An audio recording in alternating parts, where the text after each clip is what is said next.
Hey there, gang. Hope everybody's doing well. I'm excited to jump on here. Every week, I've been doing some office hours, answering questions, diving a little deeper into a specific topic when it comes to nutrition coaching. Today, my plan was just to answer some questions that I've gotten in the last few weeks. If you guys have any specifically you want answered and you're tuning in to the live stream, please drop them in the chat and we'll go from there. Anyone hear me? Everyone hear me all right? Okay, awesome. It just looked like it almost like the live refresh there. Doing another office hours live stream. Um, anyone there? How you guys doing? Looks like I dropped something in chat, so that's fantastic. Uh, Today I'm going to answer some questions that I got in the last few weeks. Specifically, one of the first ones right off the bat was what to do with a client that either prospective client or maybe you're someone you're already working with that's coming to you, you know, saying they're eating very low calories, 800 to 1200 calories. Typically, they want to lose some weight, but feel as if, you know, they're having a hard time going anywhere with it because they've historically been eating so low of calories. This is a question that I got on a YouTube video, how to approach this situation, and I wanted to answer it today. The first thing being, there's kind of like some of this is definitely true and impactful, and others are, we kind of got to think about this almost like putting on our detective hat for the most part. This thought around like starvation mode, like not eating barely any food, very low calories. 1200 calories seems to be the number that's most often talked about or reported, and someone really struggling to lose weight. In most cases, I think the biggest thing is that we're putting on this detective hat. In most cases, there's like a big discrepancy between what someone says they're doing and what they're actually doing. And that doesn't mean that they're a liar or being disingenuous or anything like that. They may be doing it for a period of time. But when someone is like quite overweight, that typically happens through a surplus of calories. So maybe they undereat quite a bit on some days, doing things that they should, eating healthy, eating very low calories, but probably overeat on others. Um, no one is extremely overweight that consistently eats low calories, calories lower than their BMR or basal metabolic rate. It just doesn't happen. Um, what can happen is that the too low calories and their body adapts by bringing down their energy expenditure and bringing down their spontaneous movement, other things that add up and contribute to our metabolism, but it doesn't like crash the main components of our metabolism, the amount of calories you burn in that situation. So a lot of times, if someone comes to you that in that situation, uh, we could take comfort in knowing that like you could keep them on similar calories or add some in and see through consistency through time what happens with their body weight and kind of go from there and get a little bit closer around like are they truthfully um, are they are they eating that many calories in that much food, or are they actually reporting that much, which is like apples and oranges. There's a big difference between what someone says they're doing and what they're actually doing, which is also a big reason why many coaches have a hard time setting beginning food levels for clients because they put way too much stock and effort into what like the textbook says they should do, what's theoretically happening versus what the actual client, you know, is at, baking in some underreporting and those type of things, which typically means that like people are saying that they're eating a lot less than they are. This happens in the opposite direction with exercise. People overestimate how much exercise they're doing and how many calories they're burning through exercise, and they underestimate how many calories that they're burning through uh, or consuming. Does this make sense? So for the most part, what I would do with a client like this, if this is resonating with you guys, and this is a situation you guys have found yourselves in, make sure to like hit that like button, um, and feel free to jump on the chat and ask me some questions. Fill me in on where you're coming from, and if there's anything specifically I can help you with. What I would do with this client is I would start them off on similar numbers, maybe reduce some of if they're in a situation where they've been chronically under eating and over exercising, maybe bring down some of the exercise levels as well while slowly trying to raise the food and see how it all shakes out around um, their body composition and how they're feeling and energy levels. Typically, what's happening is like we want to take it at face value and wear our detective hat and kind of go from there. But at the same time, we don't. We we need to go in with the assumption that people that are chronically eating 1,200, 1,100 calories aren't typically um, overweight. They'd be quite underweight. They'd be quite famished, typically. Um, doesn't mean like starvation mode isn't a thing. It's just that not like it's not. It definitely isn't to the same extent that um, it's been kind of popularized in like fitness circles and that type of thing, as well as like you would know, you'd see it, and people would have a different set of problems. They wouldn't be overweight. So we want to go it that way, and just kind of assess and see what's what. Some other questions. Again, drop in the chat, guys. Fill me in. Say hi. Do anything. Let me know. Before we move on to the next question here, a couple things to draw to your attention. I am going to raffle off another Dr. Mark Method nutrition coaching system, the entire thing from the check-in sheets, uh, tracking, tracking forms, what we use to create testimonials and referrals, how we onboard clients from start to finish. If you want everything you need to get started with a nutrition client to the moment that you graduate them with great results, we got it all in this nicely put together package. And I'm happy to raffle that off. All you got to do is drop the words system in the comments below. I'm going to write that in there. Comment system, and I'll hook you up. I'm gonna raffle off the entire Dr. Mark Method nutrition coaching system. So take me up on that and go from there. As well as if you want this fastest path to success as a nutrition coach, the easiest thing and the quickest and most effective thing you can do is check out our program. Got a 90-day certification program. Uh, it can be your first nutrition certification, but it doesn't need to be. I can almost guarantee. Let me get my bravado going here. I will guarantee it'll be your last certification. You won't need another one because you know exactly what you need to do to coach clients to great results and how to actually run your business. And it all comes down to application and applying things in the right way. So if you want a little bit more information around that, I can drop some details about that in the chat as well. Awesome. Okay, the next question though we had, this was one that actually came right from our Dr. Mark Method program in one of the live seminars. We've got a great coach, wonderful coach, works really hard with her clients, very passionate individual. She had a family friend that wanted to be coached by her, um, and got everything going with the client and set up and started. And the client said they'd send payment later and that kind of thing, but never ended up doing it. And she's kind of in this weird, awkward spot around like, what do I do moving forward? And this is where, if you don't know how to, you know, set up your coaching business as a business, and stick to business principles and stuff, it can be tough. I think in any scenario when we're in, a service-based industry and we're working with a client, obviously we care. All of you guys are tuning into this and watching this because you care. Obviously we care about the scenario, but we need to think about the leverage that we have in these conversations. If we give someone everything right off the bat and there's no like reason for them to do something for us, it can make it difficult to push things forward and kind of go from there. We talk a lot of times in the Dr. Mark Method about like setting deadlines and priorities and clear expectations with clients because it's in their best interest to get the best results. We got to treat this like as serious as possible. I know at times that maybe I'm not all that serious, but I aim to be. Expectations around the actual process to get people doing the things that they need to be doing. So for this client specifically, they're already set up, but they're not paying yet. So to me, as nicely as possible, she had mentioned, hey, well, I got to check in with her this week. She knows all that information and when to check in and those kind of things. Like, what do I do? How do I get, how do I make sure she completes this payment? For me, the leverage in the situation is it's like, hey, I'm so excited, to get you started and get the ball rolling here.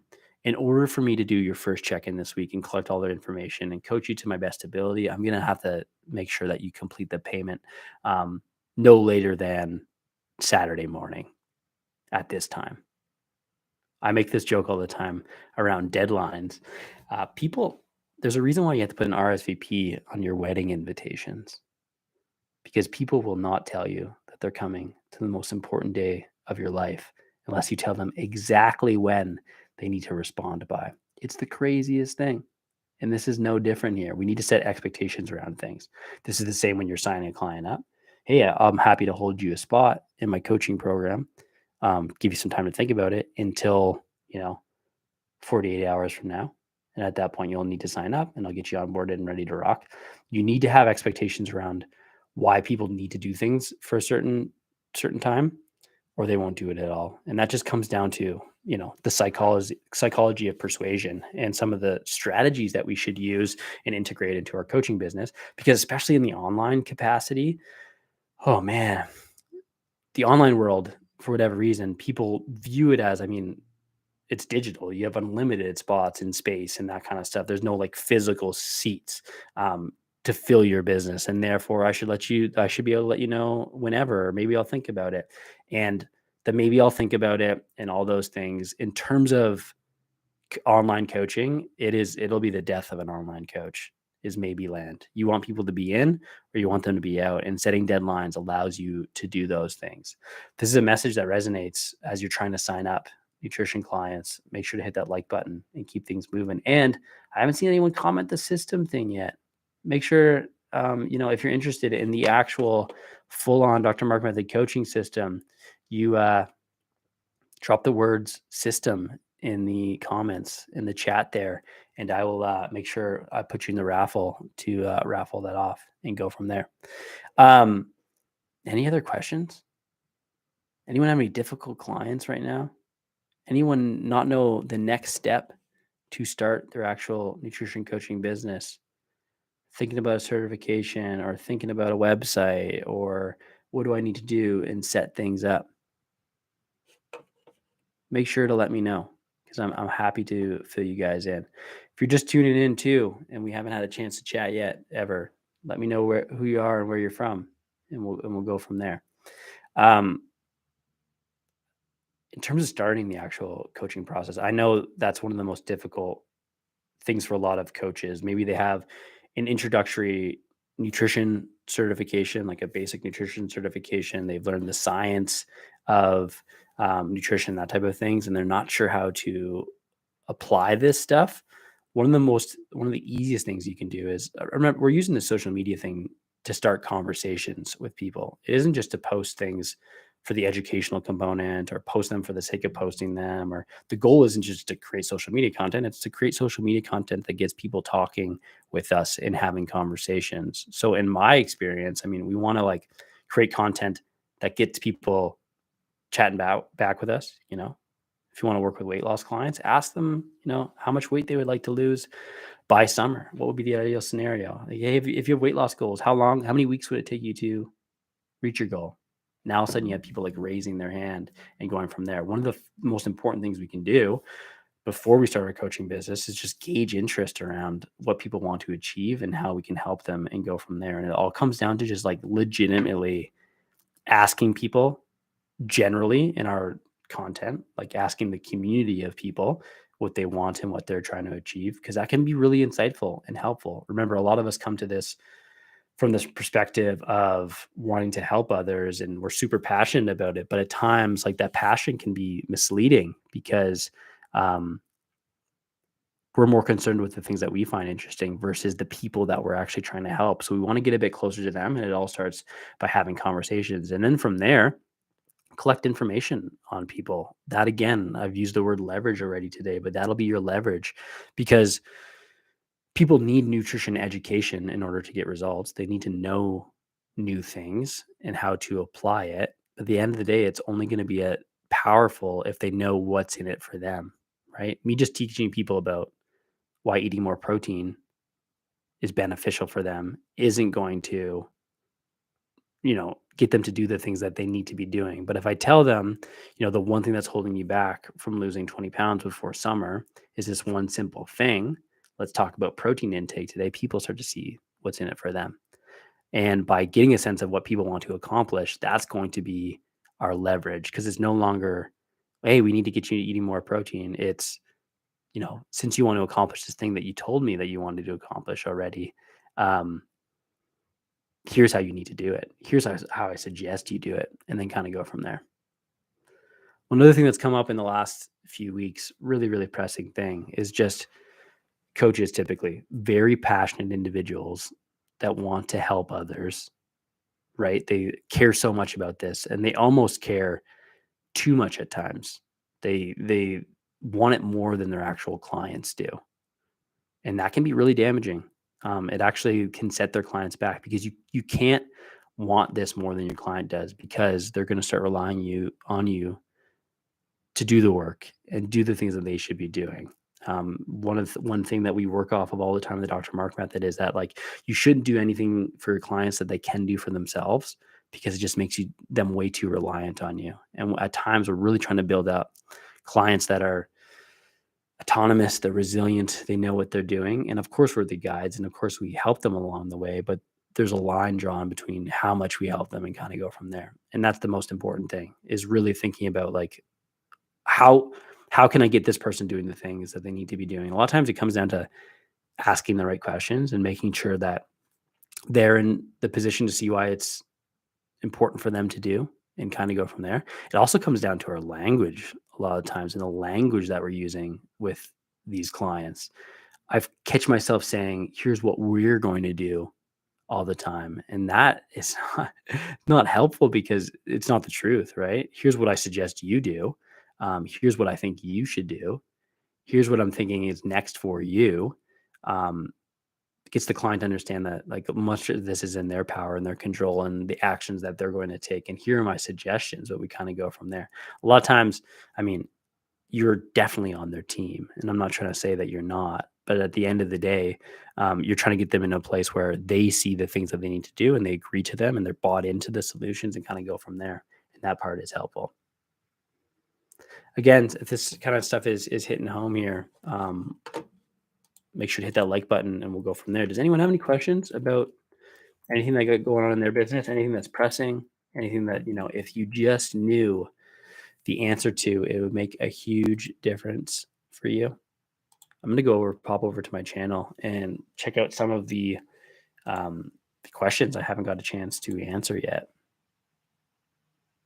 I'm going over there right now. But if there's anything specifically, guys, let me know in the chat.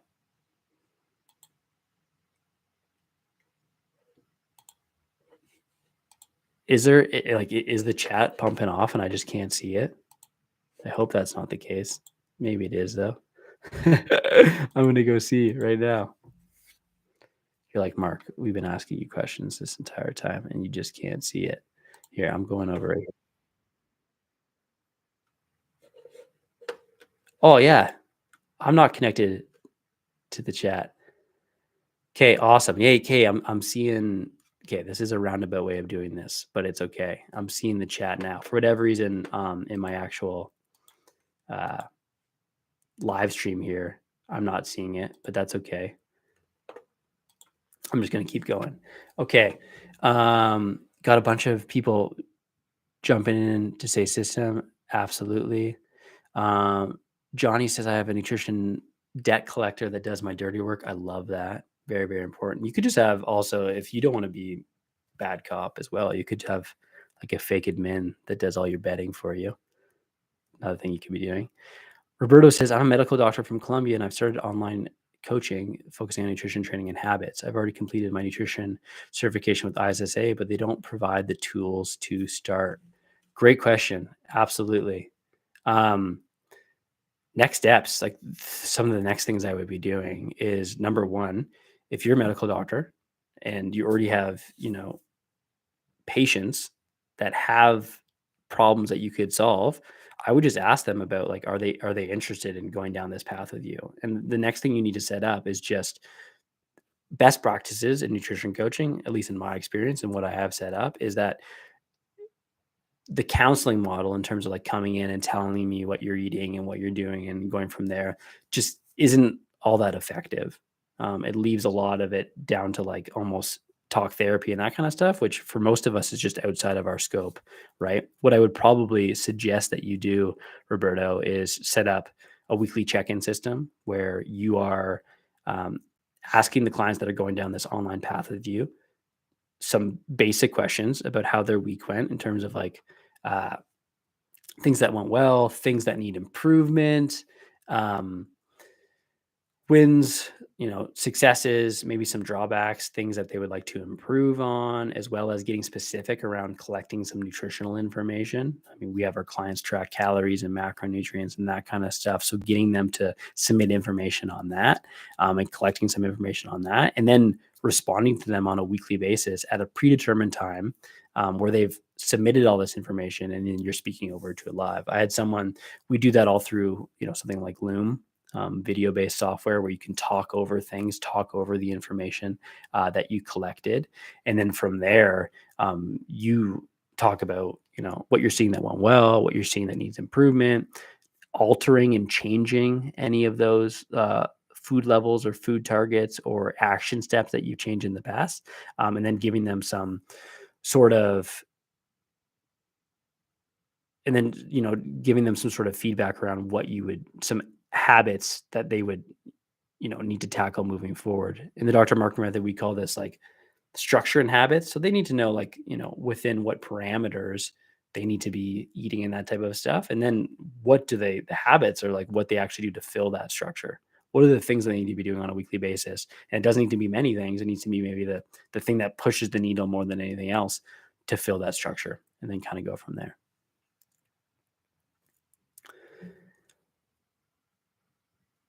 Okay, got another question here, and I did miss it at the beginning. Um, Barira, I hope I'm saying that correctly. If I'm not, I apologize. Hi, do we need professional indemnity covered or insurance to offer coaching service online? Yeah, it's not. I'm a dietitian from the UK. Um, as a registered dietitian, you might be in a different um, level of, you know, especially if you're offering medical nutrition therapy, which is what typically nutrition coaches won't do. You can act as a nutrition coach as a dietitian, but if you're doing that medical nutrition therapy, meaning you're giving suggestions to help someone come over and manage and an actual medical diagnosis, then you would probably need a different level of coverage. But it's not a bad idea to just get some basic liability insurance, uh, regardless of where you are in the world. So typically, that's something that costs like $400 to $600 per year as a nutrition coach. Is it someone that's providing nutrition education and not medical nutrition therapy? Um, in terms of as a dietitian, though, that could be a little bit different. So everyone's going to have to look into that depending on where you are in the world and what sort of role you're acting, as. I would say, as a nutrition coach, globally, though, it's not a bad idea to just have some liability insurance and coverage and kind of go from there. Other ways to protect yourself as a nutrition coach, which again is going to be different than a dietitian, but as a nutrition coach is like staying within your scope, which typically is helping people solve problems that they could solve themselves. You're just going to do it in a way that's more effective, more fun, that type of stuff. We think about weight loss, muscle gain, body recomposition stuff, overall health and vitality in terms of someone feeling better overall, but things that improve their sleep and stress levels and that type of stuff would be the first thing. The second thing is just getting them to sign off on a basic waiver that this is education based direction and not doing anything that is so entirely explicit around what they eat, right? As a dietitian, I mean, you've been in clinical settings. If you have someone, hooked up to a tube feed, you're controlling everything that they're eating. Obviously, that's a pretty specific scenario. But if we take a few steps back and think about just a general nutrition client, the more specific we are around exactly what they eat, that's where things can be problematic. So, exact meal plans and stuff, we're going to stay away from that and then kind of go from there. Hope that makes sense. Um, I'm 16 years old, and how do I make a person trust me when taking progress pictures? Um, okay, let me take a few steps back here. Um, do you mean when getting people to trust you in general as a coach, being someone that's a younger individual? I mean, I'm sure you'll face a little bit of resistance around that, unfair or not. But also, uh, does that have to do specifically with the progress pictures? And then kind of go from there. I think the biggest thing is with the progress pictures, if you're getting some resistance around that, you could also say, hey, sometimes having a visual around this process is helpful. Once you take some starting progress pictures, you don't need to share them with me now, or even if you're not comfortable, but at least you'll have them at the beginning and then go from there, because a lot of times we can't visually see some of these changes. So, and kind of go from there. But if it's just specifically, again, I'm looking over my screen because the chat's working over there. If it's specifically in terms of just being younger, I would just be authentic about it in terms of, um, I'm a young, passionate individual and I've seen some of your stuff and you're already um, doing that and kinda going from there. Oh, because it's showing skin, I'm younger, and for my clients. I would say, like, you can number 1, you can assess visual changes just through, someone in, sporting clothing. It doesn't need to be bathing suit or underwear or something like that. I would encourage them to take, some progress pictures in sporting clothing that, is, like, arm's length, that kind of thing, like a a tank top, and like some yoga pants kind of thing. You can assess changes big time like that, keep them similar throughout, and then kind of go from there. There doesn't need to be anything um, like less clothing than that. I think that keeps things professional and kind of going from there. I think a lot of times, I mean, it's whatever you're comfortable with. I think just um, a standard, um, having a standard ask for what you would do and what you want when you require those photos is probably the best approach and kind of go from there. So, one way for us to assess visual changes, which is going to be important for your goals, is going to be just taking some progress pictures. I would suggest that you take them on a weekly basis, wearing similar clothing. Um, we can assess these visual changes in a bunch of different ways, but I would, recommend that you wear athletic clothing, or whatever you're comfortable with. And if you're not comfortable sharing those photos, just take them for yourselves at the beginning and at least monthly so you can assess changes. Um, and we'll go from there. That's how I'd probably go about it, like that way. What's the longest age gap you would have for your niche client? 10 years, 30 to 40 years? That's a great question. Um, there's no hard and fast rules around this. We You're kind of trying to think about, like, not so much even the age range and how much it is. It's just also like where people are at in their lives within those age ranges. Um, in terms of like, 30 to 40, a 30-year-old and a 40-year-old could be at completely different, aspects of their lives, albeit there's always, overlap, that kind of thing. So I'd almost want to think about, um, just like how many similarities there are between the people in terms of like just having kids and maybe, now 40, they have, kids that don't rely on them, that kind of thing generally. Obviously, some people are gonna be different, but like what happens in most of the case, the thing about marketing is that we wanna put people in boxes, so that we can speak to them in those boxes. So thinking about it that way, I would say in most cases, um, tightening it up a little bit more other than 10 years is just because like that range is like, just for the example of 30 to 40 is quite a bit different. I'd almost say um, like thinking about them in like 5-year gaps could be more helpful. Again, there's no hard and fast rules. And even as like just a general exercise, Johnny, thinking about um, almost like a specific age number and not even worrying about like, you know, it's like almost like I help, 34-year-old males overcome this, and do that kind of thing. It's like, of course, there's not all of your clients are going to be 34, but you're trying to get specific around like who this is and what they're going through and kind of going from there. That can be just as useful.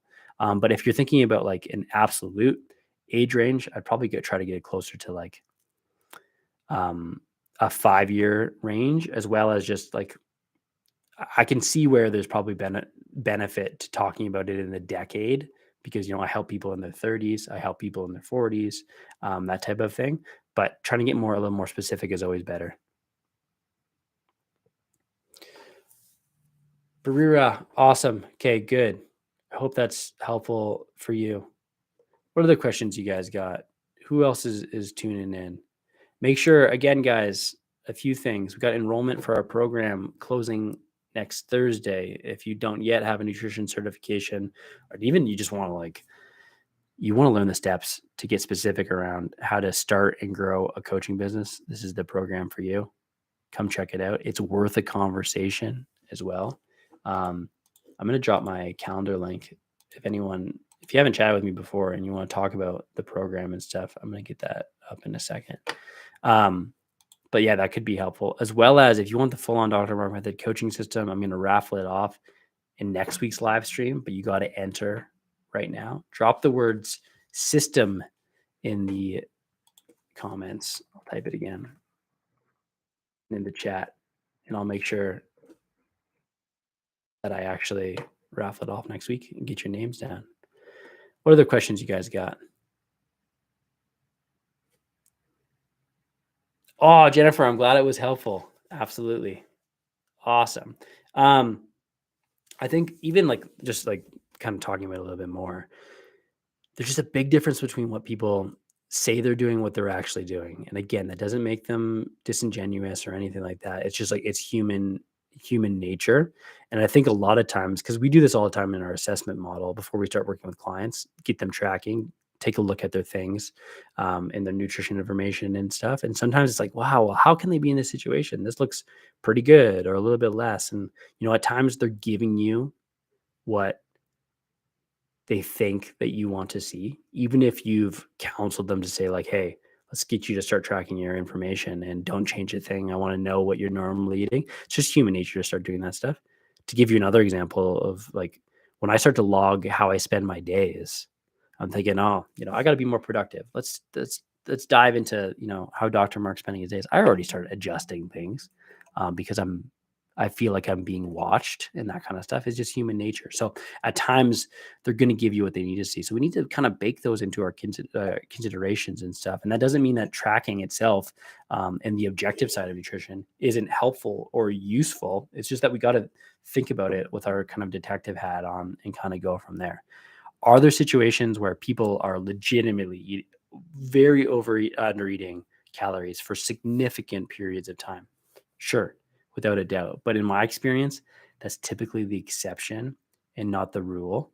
And we have a lot of evidence to support that around discrepancies when we study people in metabolic ward studies and then see what they're actually reporting and stuff. There's a big discrepancy between that stuff and the exercise component as well in the other direction. So we just want to think about that stuff that way and then kind of go from there.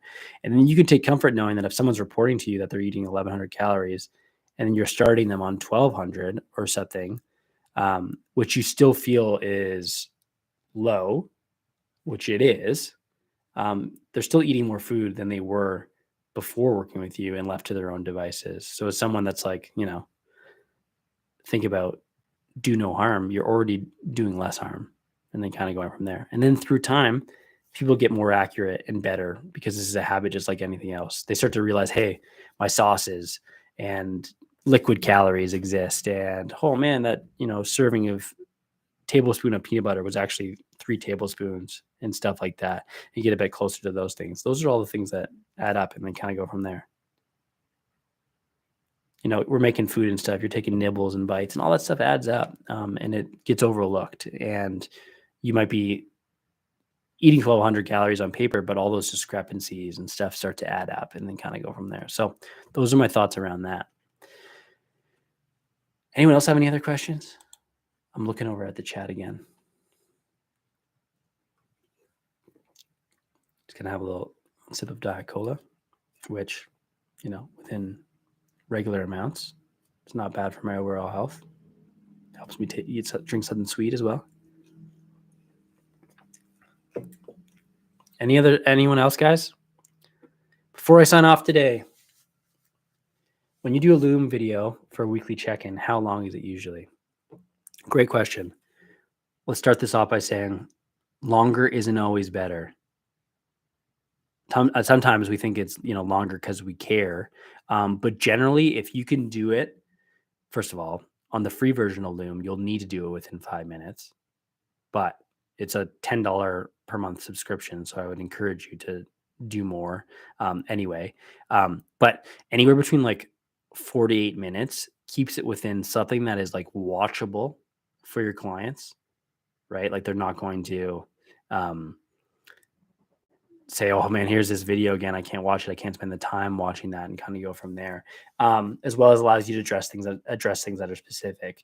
If you feel like this is, again, something, it's a skill and something you gotta work on. But at the same time, like, if you can't get that message through in less time than that, you gotta think about, like, "Am I being concise enough? Like, where can I tighten this up?" And then kinda go from there. That would be the biggest thing. I would say between 48 minutes. I've gotten to the point where I can probably do it in 3 or 4 minutes in most cases.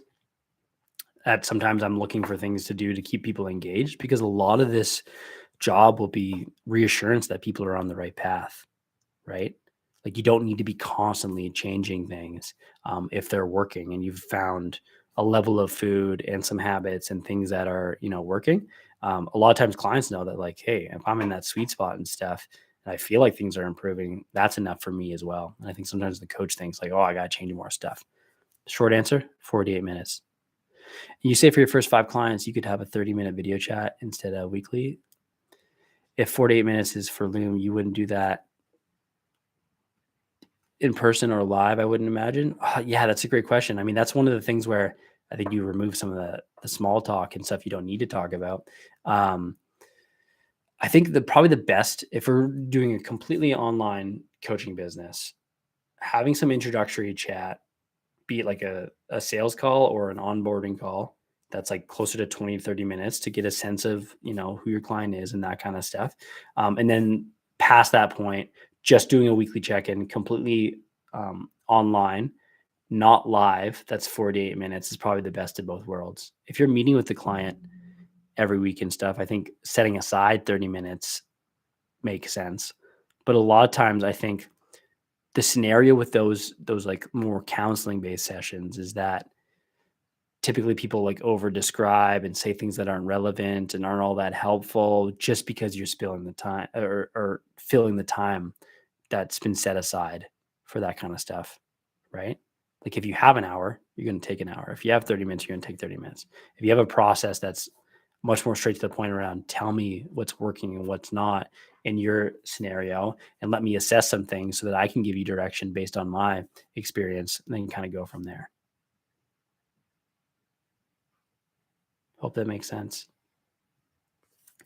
What else you guys got for me?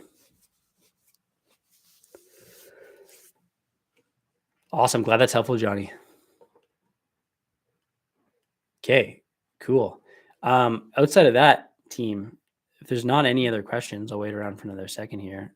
Take me up on the coaching system. Drop those words system. I'll make sure that I got everything up here, so that I can take it down, and we'll go from there, and we'll raffle it off next week. As well as, keep in mind, enrollment's closing on the Dr. Mark method, next Thursday, March 21st, 2024 at 11:59 Mountain Standard Time.